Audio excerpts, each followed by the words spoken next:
Hi, so I want to share notes from my quiet time study with you. Um, so I'm reading out the book of Job. I'm currently in chapter 5, and Job. So I tagged this note on suffering from Job.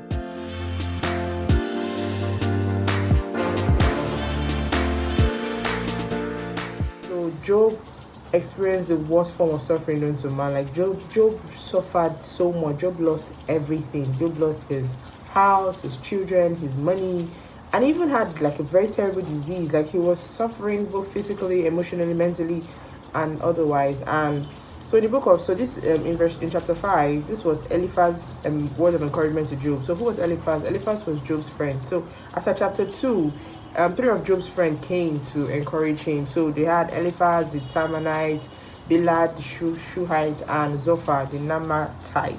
So you see that in Job chapter 2, verse 11. So they came to encourage him, sympathize with him, and also so chapter 4 was Eliphaz beginning his word of encouragement. So go chapter 5. So when I said one thing that struck me from this part was for Job 5 verse 6. It said, "For hardship does not spring from the soil, nor does trouble sprout from the ground." Interesting, in verse 7 says, "Yet man is born for trouble, as naturally as spark flies upwards from fire."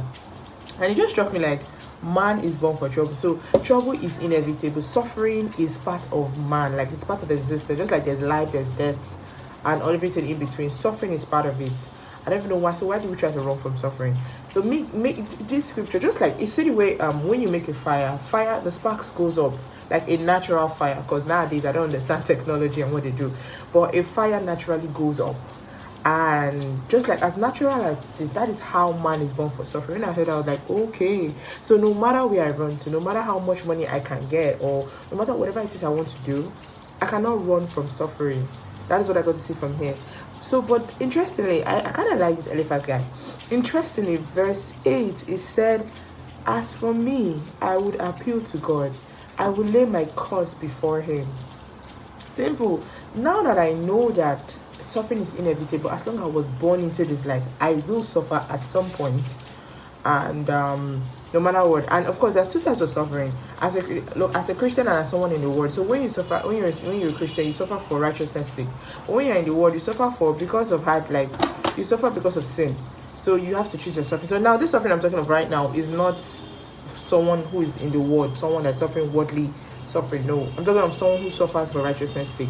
So as a Christian, you endure hardship, you endure suffering, you enjoy things, you will have to endure all of this. And then verse 8 says, "As for me, I will appeal to God." Like, yes, I have to. Now that I know that suffering is there and is inevitable, I will just lay down my life, like appeal to God straight up. And then the next question is, why God? Verse 9 says, "Who does great and unsearchable things, marvelous things without number." So it started from verse 9 all the way down to like 10.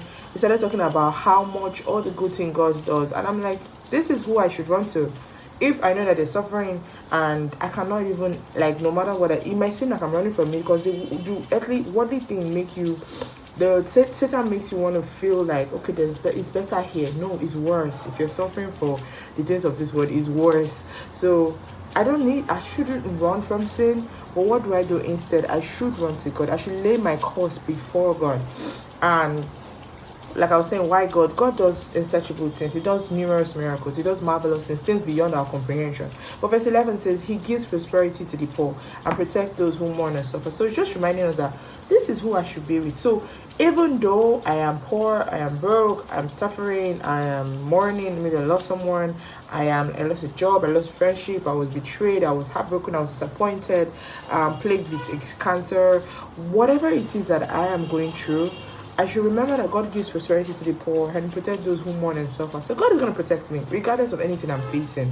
And verse 17 now crowns it up. So if you read, you have to read all the way down. So verse 17 crowns it up by saying, "Behold, how happy and fortunate is the man whom God reproves." That's correct. "So do not despise or reject the discipline of the Almighty, that is subjecting you to trial and suffering." Do not reject it. When you experience all these trials and suffering, You shouldn't reject it. Do not run from it. Instead, embrace it wholeheartedly. And then what the verse? Go back to verse 5. Verse 8. Eliphaz was telling Job, he says, as for me, I will appeal to God and lay down my cause before him. That is what it is. Like, I will lay down my life before God and God. See, I am suffering. Things are hard. I don't know where to go. I don't know what to do. Especially as a Nigerian, like, these current times are crazy. So if you're suffering, he's just trying to tell us that, please run to God. Run to God. So there's a question I want to leave us with. So when we experience suffering, and how you overcome it needs to be proclaimed from the rooftops. So if you are experiencing suffering, and how you responded to it, how you overcame it. If you're not proud of how you overcame it, you didn't do it right. Because someone can be suffering, like, I don't know, money issues or whatever, and then they go and steal, or then they go into sin, like do something illegal to get the money. You cannot come up to the front and say, I was suffering, I was so broke, but I went to rob a bank, or I went to sleep with some man and he gave me money and now I'm out of that debt. No, you cannot.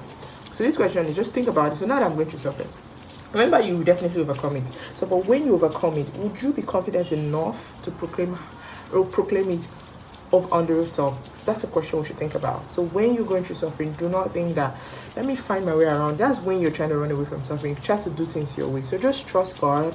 And that is all I have to share for you today. I don't know, this is getting longer than I planned it to be. So yeah, so this is Quiet Time Nugget from Chinwe versus the Word.